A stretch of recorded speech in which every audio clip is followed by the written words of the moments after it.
नमस्कार. आपण मार्च 2026 मधील जे काही चालू घडामोडी आहेत त्यातले सराव प्रश्न बघत होतो. याच्यापूर्वी मला हे सगळं एकाच व्हिडिओमध्ये करायचं होतं, पण तो आधीचा व्हिडिओमध्ये स्टॉप झाला, म्हणून मग पार्ट दुसरा मला आणावा लागला. आता आपण ह्या व्हिडिओमध्ये सगळे कंप्लीट करून घेऊ. एकूण 75 प्रश्न आहे. आधीचा व्हिडिओ 12 मिनिटांचा झाला आहे, पण तो मध्ये स्टॉप होऊन गेला होता. तर बघा, आपण पुढचा प्रश्न बघूया.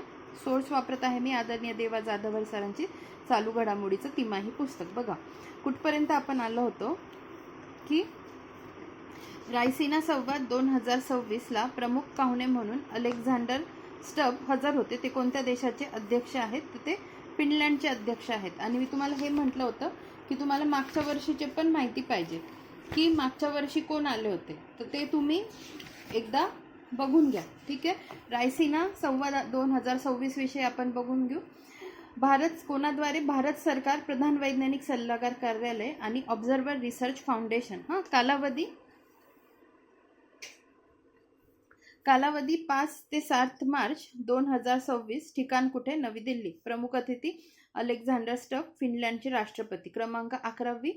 सुरुवात 2016 पासून झाली. रायसिना संवाद हा भारताच्या भूराजकारण आणि भू अर्थशास्त्र बघा भूराजकारण आणि भू अर्थशास्त्र विषयावरील प्रमुख आंतरराष्ट्रीय परिसंवाद. 110 देशांमधील प्रतिनिधी हजर होते. नंतर परिषद. थीम संस्कार, आत्मविश्वास, समायोजन, प्रगती, असर्शन, अकोमोडेशन आणि ॲडव्हान्समेंट. उद्दिष्ट काय? आंतरराष्ट्रीय कूटनीती आणि धोरण निर्मितीमध्ये विज्ञान व तंत्रज्ञानाच्या वाढत्या भूमिकेवर लक्ष केंद्रित करणारे जागतिक व्यासपीठ निर्माण करणे. ठीक आहे. पुढे बघा.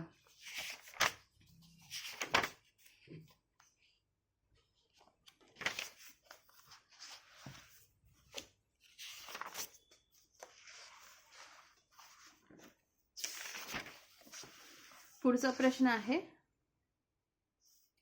पायाभूत सुविधांसाठी देशांतर्गत ग्रीन बॉन्ड्स जारी करणारी भारतातील पहिली बँक ठरली. कोण? Bank of Baroda. पायाभूत सुविधांसाठी देशांतर्गत ग्रीन बॉन्ड्स जारी करणारी भारतातील पहिली बँक ठरली. कोण? Bank of Baroda. पुढे बघा.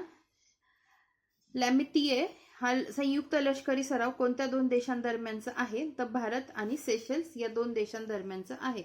आपण ते पण बघून घेऊ. म्हणजे लेमेत्ते जी एक्झरसाइज आहे त्याविषयी थोडक्यात आपण माहिती बघून घेऊ.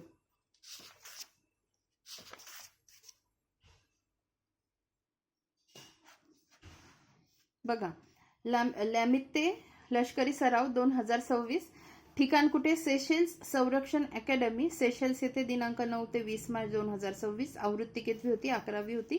लॅमित्ते हा क्रेओल भाषेतील, भाषा कोणती? क्रेओल भाषेतील शब्द असून त्याचा अर्थ काय होतो? मैत्री असा होतो.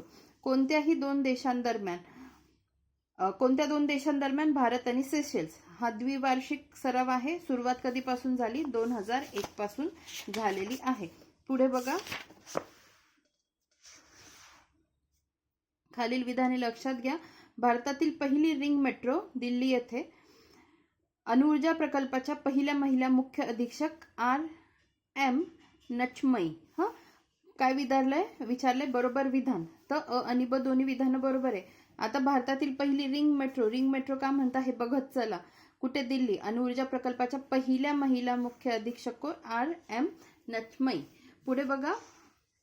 10वी T20 विश्वचषक क्रिकेट स्पर्धा 2026 भारताने न्यूझीलंडचा पराभव करून जिंकली. तर सदर स्पर्धा कोणत्या देशात पार पडली? तर भारत आणि श्रीलंका. ठीक आहे. पुढे बघा. IWD म्हणजे इंटरनॅशनल वुमन्स डे द्वारे घोषित 8 मार्च जागतिक महिला दिनाची 2026 ची थीम काय होती? Give to gain. पुढे बघा. महिलांच्या तक्रारीसाठी डॅश डॅश राज्य महिला आयोगाने 155-209 हा टोल फ्री हेल्पलाईन क्रमांक सुरू केला असून असा उपक्रम राबवणारे भारतातील पहिले राज्य ठरले. कोण? तर महाराष्ट्र. ठीक आहे. पुढे बघा. गर्भाशय मुखाच्या कर्करोगावर, सर्व्हायकल कॅन्सरवर आळा घालण्यासाठी केंद्र सरकारकडून डॅश डॅश वयोगटातील मुलींसाठी HPV लसीकरण मोहीम गार्डासिल लस सुरू करण्यात आली. तर वयोगट कोणता? 14 ते 15 वयोगट. ठीक आहे. पुढे बघा. दुसरी जागतिक पॅरा ॲथलेटिक्स ग्रँड प्रिक्स स्पर्धा 2026 डॅश डॅश या ठिकाणी पार पडली. तर दिल्ली या ठिकाणी पार पडली. आपण त्याच्याविषयी बघून घेऊ.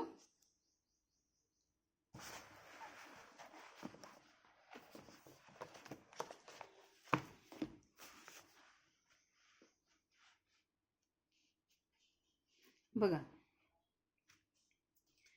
जागतिक पॅरा ॲथलेटिक ग्रँड प्रिक्स 2026. प्रश्न एकदा पुन्हा बघू की प्रश्न काय होता, की कुठे पार पडली. दुसरी जागतिक पॅरा ॲथलेटिक ग्रँड प्रिक्स स्पर्धा 2026 डॅश डॅश या ठिकाणी पार पडली, तर दिल्ली या ठिकाणी पार पडली.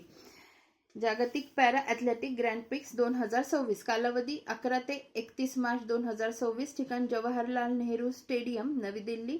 257हून अधिक खेळाडू सहभागी. आवृत्ती दुसरीच आहे म्हणून IMB. सहभागी देश 8: भारत, रशिया, नेपाळ, भूतान, हाँगकाँग, सर्बिया, बोस्निया, इजिप्त. अंतिम पदतालिका बघा. भारत प्रथम क्रमांकावर, ठीक आहे. रशिया द्वितीय क्रमांकावर. तिसऱ्या क्रमांकावर बोस्निया आणि हर्जेगोव्हिना. गेल्या वर्षी दिल्ली येथे पार पडलेल्या स्पर्धेत भारताने 45 सुवर्ण, 40 रौप्य, 49 कांस्य अशी एकूण 34 पदके जिंकत पदतालिकेत अव्वल स्थान मिळवले होते. ठीक आहे. पुढे बघा, पुढचा प्रश्न बघूया आपण. बघा, भारतात सध्या एकूण डॅश डॅश चित्ते आहेत. तर किती चित्ते आहेत? 53 चित्ते आहेत. मोबाईल वर्ल्ड काँग्रेस 2026 खालीलपैकी कोणत्या देशात पार पडली? तर स्पेनमध्ये पार पडली. काय? Mobile world Congress. ती पण आपण बघून घेऊ. हे बघा, मोबाईल वर्ल्ड काँग्रेस 2026. ठिकाण कुठे? बार्सिलोना, स्पेन येथे. दिनांक 2 ते 5 मार्च 2026. उद्दिष्ट मोबाईल आणि डिजिटल तंत्रज्ञानातील नवीन संशोधन व नवकल्पना सादर करणे. मोबाईल व डिजिटल तंत्रज्ञानातील नवीन संशोधन व नवकल्पना सादर करणे, मोबाईल वर्ल्ड काँग्रेस. पुढे बघा, पुढचा प्रश्न. पहिल्या खेलो इंडिया आदिवासी क्रीडा स्पर्धा कोणत्या राज्यात होणार आहे? तर छत्तीसगडमध्ये. पहिल्या खेलो इंडिया आदिवासी क्रीडा स्पर्धा कुठे होणार आहेत? तर छत्तीसगडमध्ये होणार आहेत. पुढे बघा, चर्चित हॉर्मुझ सामुद्रधुनी डॅश डॅश या खंडात येते, तर आशिया खंडात येते. पुढे, नुकत्याच जाहीर झालेल्या UPSC परीक्षेत भारतात अनुज अग्निहोत्री प्रथम क्रमांकाने उत्तीर्ण झाला. तो कोणत्या राज्यातील आहे? तर राजस्थान. ठीक आहे. कोणत्या राज्यातील आहे अनुज अग्निहोत्री? राजस्थान. सिप्री अहवाल 2026 नुसार शस्त्र आयात मध्ये भारताचा जगात कितवा क्रमांक आहे? दुसरा क्रमांक आहे. मग पहिला क्रमांक कोणाचा आहे? तर पहिला क्रमांक आहे युक्रेनचा. आपल्याला मग ह्या गोष्टी माहिती पाहिजे. पुन्हा हे पण माहिती पाहिजे की आपण कोणाकडून सगळ्यात जास्त शस्त्र आयात करतो. तर बघा, सिप्रीचा अहवाल बघून घेऊ. सिप्रीचा फुल फॉर्म काय होतो? Stockholm International Peace Research Institute. प्रसिद्ध कधी झाला अहवाल? 9 मार्च 2026. अहवालानुसार युक्रेन हा जगातील सर्वात मोठा शस्त्रास्त्र आयातदार ठरला. भारत जगात दुसऱ्या स्थानी आहे. ठीक आहे.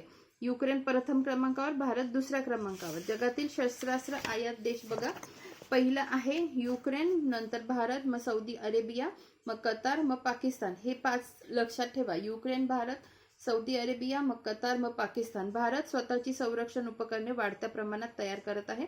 भारत हा फ्रान्सचा सर्वात मोठा जागतिक ग्राहक ठरला. काय म्हटलंय? भारत हा फ्रान्सचा सर्वात मोठा जागतिक ग्राहक ठरला. ठीक आहे. पुढे बघा,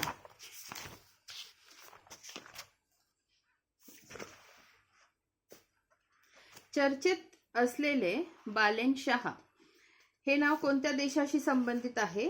तर नेपाळशी संबंधित आहे. बालेन शाह एकदा बघून घ्या. चर्चेत असलेले बालेन शाह हे नाव कोणत्या देशाशी संबंधित आहे? तर नेपाळ या देशाशी संबंधित आहे. तर आपण त्याच्याविषयी बघून घेऊ. बघा, नेपाळ नवीन पंतप्रधान बालेन शाह. नेपाळचे नवीन 43वे पंतप्रधान म्हणून बालेन शाह यांची निवड करण्यात आली. पक्ष नाव काय आहे त्यांचं? राष्ट्रीय स्वतंत्र पक्ष. संस्थापक रवी लामिछाने. 165 पैकी 125 जागा जिंकल्या. बालेन शाह नेपाळचे सर्वात तरुण, 35 वर्ष आहे त्यांचं वय, पंतप्रधान ठरले. ते एक प्रसिद्ध रॅपर आणि स्ट्रक्चरल इंजिनियर आहेत. त्यांनी काठमांडूचे महापौर म्हणून काम केले. बालेन मधेशी समाजाचे आहेत. मधेशी समाजाचे तराईच्या प्रदेशातला पहिला पंतप्रधान. आजपर्यंत सर्व पंतप्रधान डोंगराळ प्रदेशातील आहेत. नेपाळमधील संविधानानुसार थेट निवडणुका आणि पक्षनिहाय टक्केवारीनुसार पक्षाने नियुक्त करायचे लोकप्रतिनिधी अशी तरतूद आहे. बघा, नेपाळमधील संविधानानुसार थेट निवडणुका आणि पक्षनिहाय टक्केवारीनुसार पक्षाने नियुक्त करायचे लोकप्रतिनिधी अशी तरतूद आहे. ठीक आहे, पुढे बघा. पुढचा प्रश्न बघू आपण.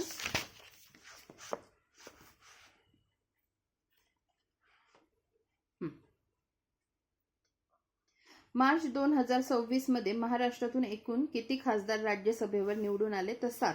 तर आपण ते पण न्यूज थोडी बघून घेऊ. म्हणजे बघा, राज्यसभा रिक्त जागा निवडणूक 2026, एकूण जागा 37, महाराष्ट्रातील 7. मतदान आणि निकाल 16 मार्च 2026. 2026 मध्ये महाराष्ट्रातून राज्यसभेवर निवडून आलेले खासदार बघा. शरद पवार राष्ट्रवादी काँग्रेस, शरद पवार पक्ष त्यांचा, रामदास आठवले RPI, विनोद तावडे भाजपा, माया इवताने भाजपा, रामराव वडकुते भाजपा, पार्थ पवार राष्ट्रवादी काँग्रेस, ज्योती वाघमारे शिवसेना. ज्योती वाघमारे शिवसेना. नंतर पार्थ पवार राष्ट्रवादी काँग्रेस. भाजपाचे 3 वेगळे लक्षात ठेवा. विनोद तावडे, माया इवताने, रामराव वडकुते, रामदास आठवले RPI आणि शरद पवार राष्ट्रवादी काँग्रेस, शरद पवार पार्टी. ठीक आहे, पुढे बघा. पुढचा प्रश्न आहे,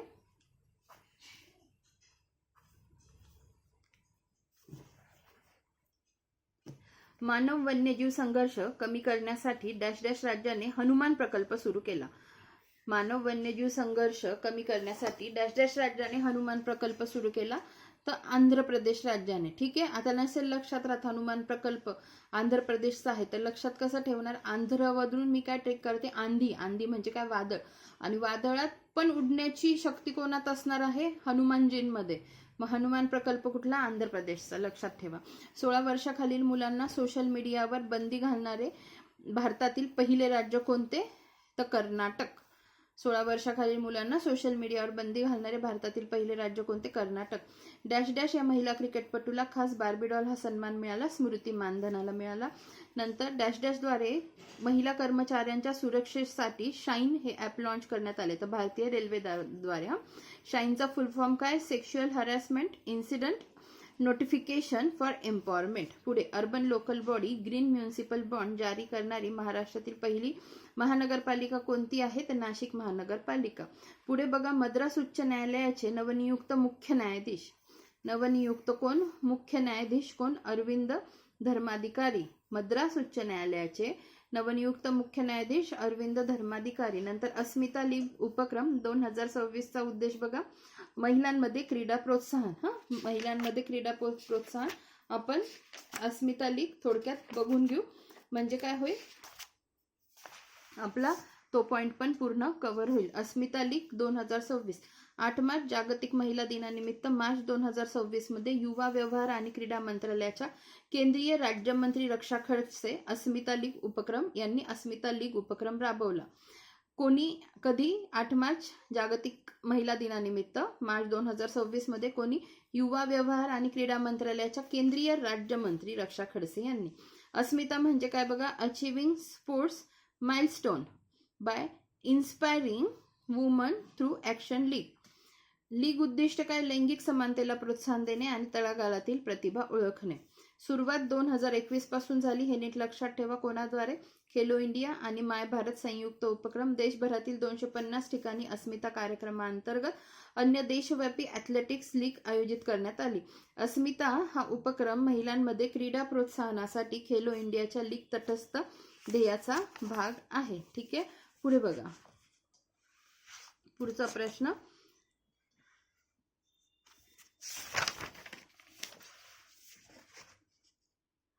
बघा, अर्थसंकल्प सोप्या भाषेत हे पुस्तक कोणाचे आहे? देवेंद्र फडणवीस जी यांचे. 4थे विश्व मराठी साहित्य संमेलन कोणत्या जिल्ह्यात पार पडलं? नाशिकमध्ये. डॅश डॅश राज्य पोलिसांनी सायबर गुन्ह्याविरोधात ऑपरेशन क्रॅकडाऊन सुरू केले. कोणी? तर तेलंगणा राज्य पोलिसांनी.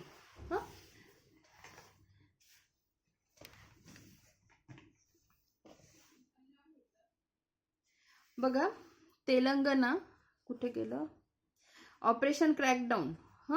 सायबर गुन्ह्याविरुद्ध ऑपरेशन क्रॅकडाऊन सुरू केलं कोणी, तर तेलंगणा राज्य पोलिसांनी. 2026 मध्ये कितव्या क्रमांकाची IPL स्पर्धा होणार आहे, तर 19व्या क्रमांकाची. आता योग्य जोड्या जुळवा. तर राज्य आणि नवनियुक्त राज्यपाल पश्चिम बंगालचे आहेत RN रवी, तेलंगणाचे शिवप्रताप शुक्ला, बिहारचे सय्यद अता हुसैन आणि नागालँडचे नंदकिशोर यादव. एकदा आपण बाकीच्या पण राज्यांचे राज्यपाल नियुक्त झाले आहेत ते सगळे एकदा बघून घेऊ, म्हणजे सगळे राज्यपाल आपले डोळ्याखालून जातील. बघा मार्च 2026 मधील नवनियुक्त राज्यपाल महाराष्ट्राचे जिष्णुदेव वर्मा, तेलंगणाचे शिवप्रताप शुक्ला, नागालँडचे नंदकिशोर यादव, बिहारचे सय्यद अता हुसैन, पश्चिम बंगालचे RN रवी, तामिळनाडूचे राजेंद्र विश्वनाथ आर्लेकर, हिमाचल प्रदेशचे कविंदर गुप्ता, लडाखचे विनय कुमार सक्सेना आणि दिल्लीचे तरनजीत सिंग संधू. ठीक आहे, पुढे बघा आता.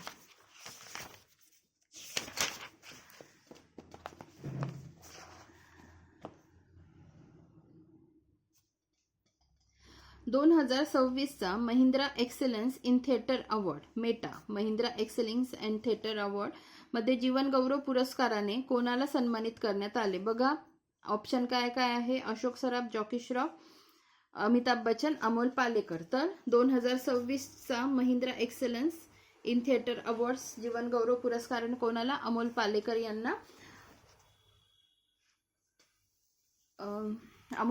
यांना सन्मानित करण्यात आले.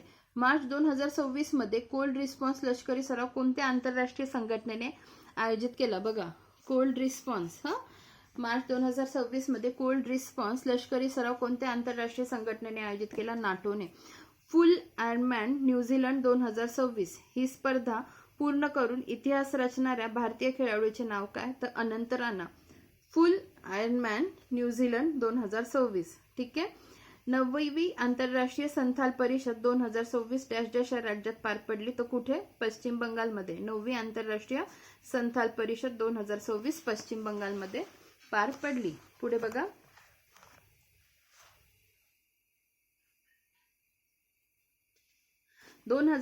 चा जलमहोत्सवाचा कालावधी सांगा. 8 मार्च ते 22 मार्च. 22 मार्चला काय असतो, जागतिक जल दिन असतो. पुढे बघा खालीलपैकी कोणते विधान बरोबर आहे. लोकमत आणि वरची सगळं विधान काय आहेत, बरोबर आहेत. Lokmat Maharashtrian of the year पुरस्कार सोहळ्यात जीवन गौरव पुरस्कार अशोक सराफ यांना प्रदान करण्यात आला. आता आपण कोणता बघितला होता, Mahindra excellence in theatre award कोणाला, अमोल पालेकर यांना. आता Lokmat Maharashtrian of the year पुरस्कार सोहळ्यात जीवन गौरव पुरस्कार अशोक सराफ यांना. महाराष्ट्र टाइम्स 2026चा महाराष्ट्र भूषण पुरस्कार प्रकाश आमटे आणि मंदाकिनी आमटे यांना प्रदान करण्यात आले. हे नीट लक्षात ठेवा. मेटा कोणाला, Amol Palekar. Lokmat Maharashtrian of the year पुरस्कार अशोक सराफ आणि महाराष्ट्र टाइम्स मटाचा, महाराष्ट्र टाइम्सचा 2026चा महाराष्ट्र भूषण पुरस्कार प्रकाश आमटे आणि मंदाकिनी आमटे यांना. नवी मुंबईत देशातील पहिली एज्युसिटी, देशातली पहिली एज्युसिटी कुठे, मुंबईमध्ये. वरचे सर्व विधान काय आहेत, बरोबर आहेत. पुढे बघा. मार्च 2026 मध्ये केंद्रीय राखीव पोलीस दल CRPF सेंट्रल रिझर्व्ह पोलीस फोर्सचा कितवा स्थापना दिवस साजरा करण्यात आला, 87वा. 2028 ची 11वी पुरुष T20 विश्वचषक क्रिकेट स्पर्धा कोणत्या देशात संयुक्तपणे होणार आहे, काय म्हटलंय त्यांनी. 2028 ची 11वी T20 पुरुष विश्वचषक क्रिकेट स्पर्धा कोणत्या देशात संयुक्तपणे होणार आहे, तर ऑस्ट्रेलिया आणि न्यूझीलंड मध्ये होणार आहे. बघा पुढचा प्रश्न आपण बघूया. भारतातील पहिले पूर्णपणे एकात्मिक दिव्यांग सहाय्यक पोर्टल डॅश डॅश राज्याने सुरू केले, तो कोणी, महाराष्ट्राने सुरू केले. भारतातील पहिले स्वदेशी उभयचर ड्रोन अवतार कोणत्या स्टार्टअप कंपनीने सादर केले, तर ॲक्वा एअर एक्स. बघा अवतारचा फुल फॉर्म काय? Amphibious vehicle for autonomous tactical aerial and aquatic reconnaissance. ठीक आहे, याचा फुल फॉर्म गुगल सर्च करून एकदा बघून घ्या. नुकतेच आर वैरामुथ्थू यांना ज्ञानपीठ पुरस्कार जाहीर झाला. ते कोणत्या राज्यातील आहेत? तामिळनाडू राज्यातील आहेत. नुकतेच काय? आर वैरामुथ्थू यांना ज्ञानपीठ पुरस्कार जाहीर झाला. ते कोणत्या राज्यातील आहेत? तर तामिळनाडू राज्यातील आहेत. तर मागचा ज्ञानपीठ पुरस्कार कोणाला मिळाला आहे हे पण तुम्ही बघून घ्या, कारण त्या गोष्टी खूप महत्त्वाच्या आहेत. मी आता त्या रिपीट करत नाही, कारण पुन्हा मग काय होतं, लेक्चर आपलं मोठं होऊन जातं. ज्ञानपीठ पुरस्कार 2025 बघा, जाहीर मार्च 2026, क्रमांक 60वा. हीरक महोत्सवी वर्ष आहे, त्यामुळे व्हेरी IMP. 2025 पुरस्कार प्राप्त व्यक्ती आर वैरामुथ्थू, तमिळ साहित्यिक, निवड समिती अध्यक्ष प्रतिभा रे. आर वैरामुथ्थू यांच्याविषयी थोडीशी माहिती बघू आपण. हा सन्मान मिळवणारे ते तामिळनाडूतील तिसरे साहित्यिक ठरले. ठीक आहे, तामिळनाडू तिसरे, आणि तिसरे. यापूर्वी 1975 ला PV अकिलन, 2002 ला जयकंथन यांना ज्ञानपीठ मिळाला होता. 4 दशकाहून अधिक काळ असलेल्या साहित्यिक कारकिर्दीत त्यांनी कविता संग्रह, कादंबरी आणि निबंधासह 37हून अधिक पुस्तके लिहिली. कलिकट्टू इथिकसम, करुवाची काव्यम, थन्नीर देशम आणि मुद्रम उलागापोर हे त्यांचे प्रमुख साहित्य आहे. गीतकार अशी त्यांची ओळख आहे. प्राप्त पुरस्कार बघा, 7 वेळा सर्वोत्कृष्ट गीतकाराचा राष्ट्रीय चित्रपट पुरस्कार मिळाला. कलिकट्टू इथिकसम या कादंबरीला 2003 मध्ये साहित्य अकादमी पुरस्कार मिळाला. हे व्हेरी IMP आहे. 2003 ला पद्मश्री, 2014 ला पद्मभूषण. कलई मामनी पुरस्कार तामिळनाडू सरकारचा 1990 ला. नंतर ज्ञानपीठ पुरस्कार भारतातील सर्वोच्च साहित्य सन्मान आहे. स्वरूप 11 लाख रुपये आहे. सुरुवात 1965. नंतर संस्थापक कोण? Shantiprasad Jain, Times of India group. पहिला पुरस्कार जी शंकर कुरूप, मल्याळम उडडाकुझल कविता संग्रहासाठी. पहिला पुरस्कार नीट लक्षात ठेवा, जी शंकर कुरूप यांना कविता संग्रहासाठी. आतापर्यंत 4 मराठी भाषिकांना ज्ञानपीठ पुरस्कार मिळालेला आहे. विष्णू सखाराम खांडेकर, विष्णू वामन शिरवाडकर, गोविंद विनायक करंदीकर आणि भालचंद्र नेमाडे. वि. स. खांडेकर 1974 ययाती या कादंबरीसाठी. वि. वा. शिरवाडकर 1987 विशाखा या काव्यसंग्रहासाठी. विंदा करंदीकर अष्टदर्शने काव्यसंग्रहासाठी. भालचंद्र नेमाडे 2024 हिंदू एक जगण्याची समृद्ध अडगळ या कादंबरीसाठी. ठीक आहे, पुढे बघा.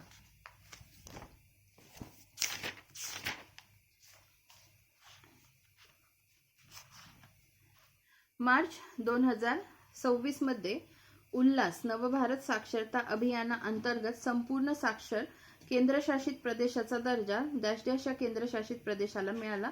तर चंदीगड या प्रदेशाला. पण काय आहे हे? मार्च 2026 मध्ये उल्हास नवभारत साक्षरता अभियानाअंतर्गत संपूर्ण साक्षर केंद्रशासित प्रदेशाचा दर्जा या केंद्रशासित प्रदेशाला मिळाला. तर चंदीगडला मिळाला.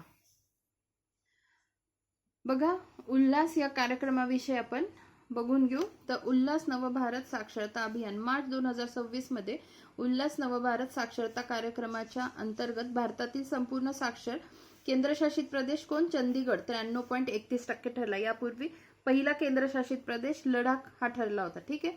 उल्हास नवभारत साक्षरता कार्यक्रमाच्या अंतर्गत भारतातील पहिले पूर्ण साक्षर राज्य पुढील 4 राज्य पुढील प्रमाणे. पहिले पूर्ण साक्षर राज्य मिझोरम, गोवा, त्रिपुरा, हिमाचल प्रदेश. नीट लक्षात ठेवा, मिझोरम, गोवा, त्रिपुरा, हिमाचल प्रदेश. ठीक आहे.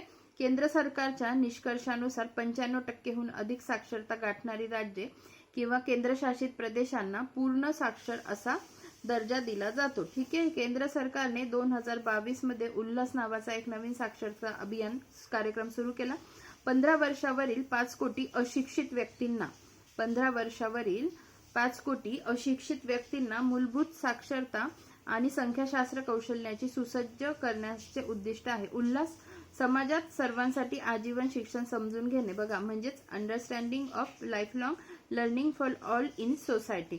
भारत सरकारने 2022 ते 27 या आर्थिक वर्षासाठी उल्हास ही एक नवीन केंद्र प्रायोजित योजना मंजूर केली आहे. ही योजना राष्ट्रीय शिक्षण धोरण 2020 आणि आर्थिक वर्ष 2021-22 च्या अर्थसंकल्पीय घोषणांची सुसंगत आहे. कळालं तुम्हाला? राष्ट्रीय शिक्षण धोरण 2020 आणि आर्थिक वर्ष 2021-22 या 22च्या अर्थसंकल्पीय धोरणांशी घोषणांशी सुसंगत आहे.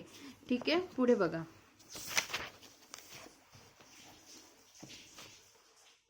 एप्रिल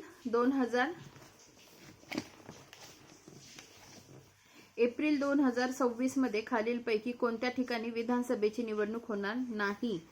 बघा, एप्रिल 2026 मध्ये खालीलपैकी कोणत्या ठिकाणी विधानसभेची निवडणूक होणार नाही? तर कर्नाटकमध्ये होणार नाही, पश्चिम बंगाल, तामिळनाडू आणि केरळमध्ये झालेली आहे. तर आपण ते बघून घेऊ की राज्य कोणती कोणती आहेत.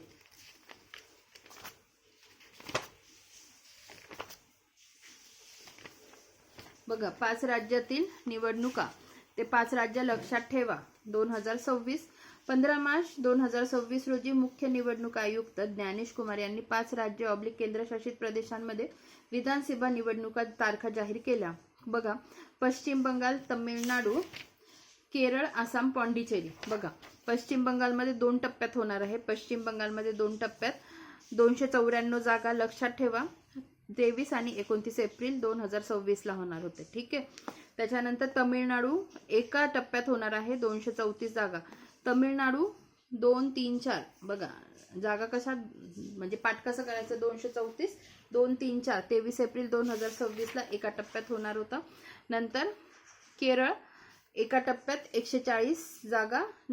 नंतर आसाम एका टप्प्यात 126, पॉंडिचेरी एका टप्प्यात 30 जागेसाठी. आता लक्षात कसं ठेवणार की एक युटी साठी एक नॉर्थ ईस्टचं स्टेट आहे आणि बाकीचे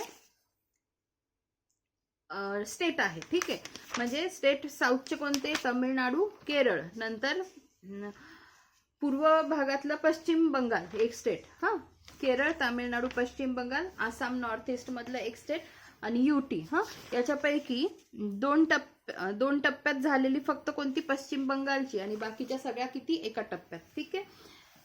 आणि मतमोजणी 4 मे 2026 रोजी होणार होती.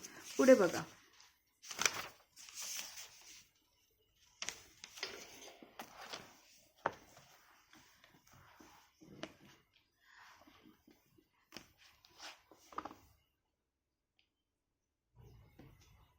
महाराष्ट्र धर्म स्वातंत्र्य विधेयक 2026 नुसार बळजबरीने धर्मांतर घडून आणणाऱ्या व्यक्तीस डॅश वर्षापर्यंत कारावास आहे ते 7 वर्षापर्यंत कारावास आहे. ठीक आहे.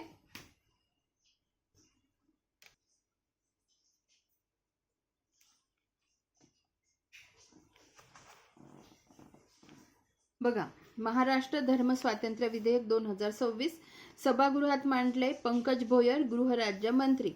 राज्यात जबरदस्तीने आमिष दाखवून किंवा फसवणुकीद्वारे होणाऱ्या धर्मांतराच्या घटनांना आळा घालण्यासाठी तयार करण्यात आलेले महाराष्ट्र धर्म स्वातंत्र्य विधेयक 17 मार्च 2026 रोजी विधानसभेत मंजूर करण्यात आले.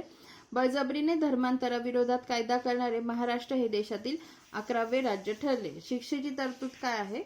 या विधेयकानुसार बळजबरीने धर्मांतर घडवून आणणाऱ्या व्यक्तीस 7 वर्षापर्यंत कारावास आणि 5 लाख रुपये. बघा, 7 वर्षापर्यंत कारावास आणि 5 लाख रुपयांपर्यंत दंडाची शिक्षा होऊ शकते. तर 2 वेळा गुन्हा करणाऱ्यास 10 वर्षे तुरुंगवास आणि 10 लाख रुपये दंडाच्या शिक्षेची तरतूद आहे. बघा, 2 वेळा गुन्हा करणाऱ्याला 10 वर्ष तुरुंगवास आणि 10 लाख रुपये दंडाच्या शिक्षेची तरतूद. विशेष म्हणजे या कायद्यानुसार धर्मांतराबाबत गुन्हा दाखल झाल्यास आरोपीलाच आपण निर्दोष असल्याचे सिद्ध करावे लागते.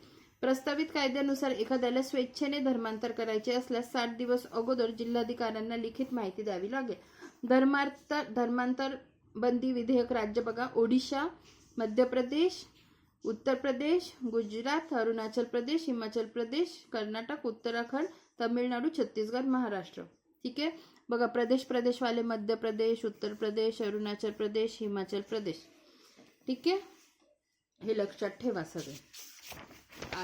हे नसतील एवढे लक्षात राहत. टोटल 11 राज्यांनी तसं विधेयक किंवा तसा कायदा आहे, हे नीट लक्षात ठेवा. पुढे बघा, जागतिक पॅरा ॲथलेटिक ग्रँड प्रिक्स स्पर्धा 2026 मध्ये भारताने एकूण किती पदकं जिंकली? तर 208. जागतिक पॅरा ॲथलेटिक्स ग्रँड प्रिक्स स्पर्धा 2026 मध्ये भारताने किती पदकं जिंकली? ते 208 पदकं जिंकली. आपण बघून घेऊ.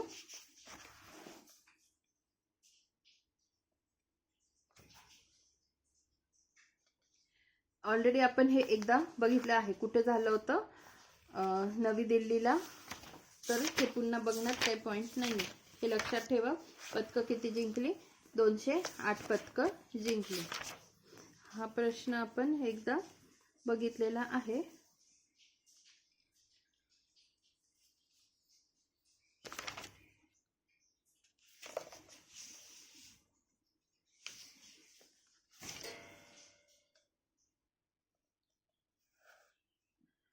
बघा, पुढचा प्रश्न बघूया आपण. BCCIच्या नमन पुरस्कारामधील CK नायडू जीवन गौरव पुरस्कार कोणाला प्रदान करण्यात आला? तर रॉजर बिन्नी आणि राहुल द्रविड. 40वा आहार मेळावा डॅश डॅश या ठिकाणी पार पडला, तर नवी दिल्ली येथे. पुढे डॅश डॅश विद्यापीठाकडून मुख्यमंत्री देवेंद्र फडणवीस यांना डॉक्टर ऑफ सायन्स ही मानद पदवी देऊन सन्मानित करण्यात आले, तर महात्मा फुले कृषी विद्यापीठ राहुरी अहिल्यानगर. भारताची 84वी grandmaster Mayank Chakravarti dash dash या राज्यातील आहे, आसाममधील. डॅश डॅश देशाच्या राष्ट्रीय दिनाच्या समारंभात INS त्रिकन हे भारतीय जहाज सहभागी झाले, तर मॉरिशस देशाच्या राष्ट्रीय दिनाच्या समारंभात. उच्च गती ब्रॉडबँड कनेक्टिव्हिटी प्रदान करण्यासाठी प्रोजेक्ट गंगा डॅश डॅश राज्य सरकारने सुरू केला, तर उत्तर प्रदेश सरकारने. ठीक आहे, उत्तर प्रदेश. शेषनाग 150 काय आहे? तर 1000 किलोमीटरहून अधिक अंतरावरील लक्ष्यावर अचूक मारा करू शकणारे काय आहे? ड्रोन आहे. शेषनाग 150 काय आहे? ड्रोन आहे. काय, कसं ड्रोन आहे ते? 1000 किलोमीटरहून अधिक अंतरावरील लक्ष्यावर अचूक मारा करू शकणारे ड्रोन आहे. ऑस्कर पुरस्कार 2026 मधील सर्वोत्कृष्ट चित्रपटाचा पुरस्कार कोणत्या चित्रपटाला मिळाला? तर one battle after another. Oscar पुरस्कार 2026 मधील सर्वोत्कृष्ट चित्रपटाचा पुरस्कार कोणाला मिळाला? One battle after another. आता ह्या चित्रपटाला अजून कोणत्या कोणत्या कॅटेगरीमध्ये पुरस्कार मिळाला आपण फक्त तेवढंच बघू, कारण हा मोठा पार्ट आहे, त्याच्यासाठी वेगळा वेळ देऊन ते शिकावं लागेल. तर फक्त कोणत्या कोणत्या कॅटेगरीमध्ये मिळाला ते बघू. बघा, ऑस्कर पुरस्कार 2026 कितवा होता? 98वा होता. सर्वोत्कृष्ट cinema one battle after another, एकूण 6 पुरस्कार मिळाले. ठीक आहे, तर ते 6 कॅटेगरी कोणत्या आहे ते आपण फक्त बघू. बघा, वन बॅटल आफ्टर अनदर या चित्रपटाचे सर्वोत्कृष्ट चित्रपट, दिग्दर्शक, रूपांतरित पटकथा, एडिटिंग, सहाय्यक अभिनेता, कास्टिंग अशा 6 श्रेणींमध्ये मिळालं. ठीक आहे. नंतर प्रसिद्ध कॉमेडियन कोनन ओब्रायन यांनी या सोहळ्याचे सूत्रसंचालन केले. त्याच्यानंतर भारतातर्फे होमबाउंड चित्रपटाचे 98व्या ऑस्करसाठी नामांकन झाले होते. दिग्दर्शक कोण? नीरज गायवान. नंतर सुरुवात कधी झाली आहे? 1929 रोजी. कोणाद्वारे? Academy of motion pictures arts and sciences. स्वरूप काय? ऑस्कर विजेत्यांना कोणतीही रोख रक्कम मिळत नाही.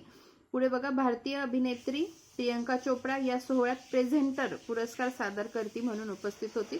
प्रियंका चोप्रा 2 वेळा ऑस्कर प्रेझेंटर बनवणारी एकमेव भारतीय आहे. ठीक आहे. पुढे एक बघा, भारतीय अमेरिकन चित्रपट निर्मात्या गीता गंधीर यांना द परफेक्ट नेबरसाठी सर्वोत्कृष्ट माहितीपटू आणि द डेव्हिल इज बिझी साठी सर्वोत्कृष्ट लघु माहितीपट या श्रेणीत त्यांना ही नामांकने मिळाली होती. एकाच वेळी अशी दोन्ही नामांकन मिळवणाऱ्या त्या पहिल्या महिला ठरल्या. तर हे एवढं महत्त्वाचं होतं. पुढे बघू आपण.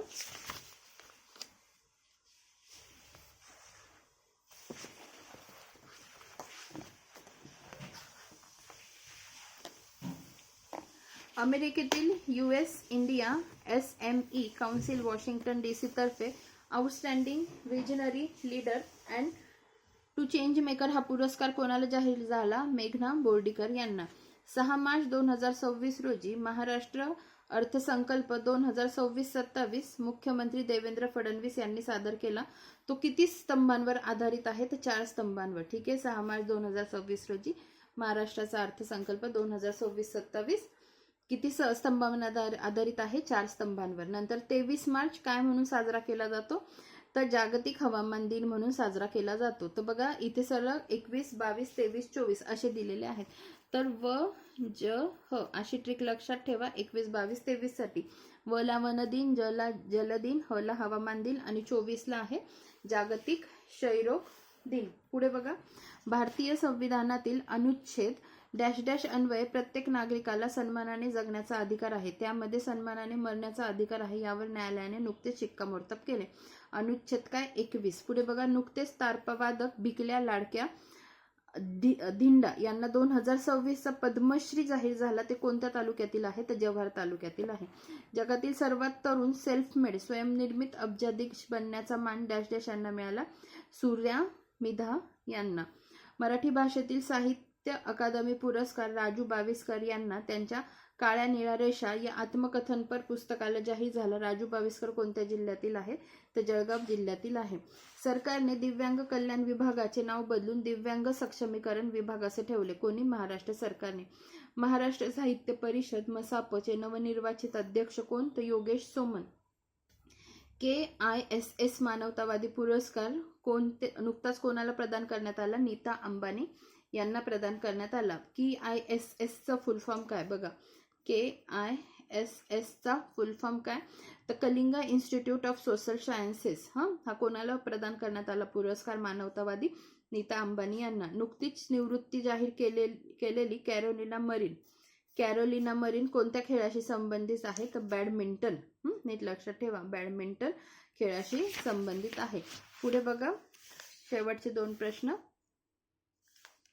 तब्बल 48 वर्षांनंतर भगवान जगन्नाथांच्या रत्नभंडाराची मोजदाद मार्च 2026 पासून सुरू झाली. सदर प्रसिद्ध मंदिर कोणत्या राज्यात आहे? तर ओडिशा राज्यात आहे. आणि चर्चित असणाऱ्या जिल्हा नियोजनासंदर्भात DPDCचा लॉंग फॉर्म काय आहे? तर district planning and development committee. ठीक आहे. तर अशा पद्धतीने मार्च 2025 मधील आपले सराव प्रश्न सगळे व्यवस्थित झालेले आहेत. पहिल्या व्हिडिओची लिंक या व्हिडिओच्या खाली डिस्क्रिप्शन बॉक्समध्ये देऊन ठेवते, म्हणजे तुम्हाला तो व्हिडिओ पण बघता येईल. धन्यवाद.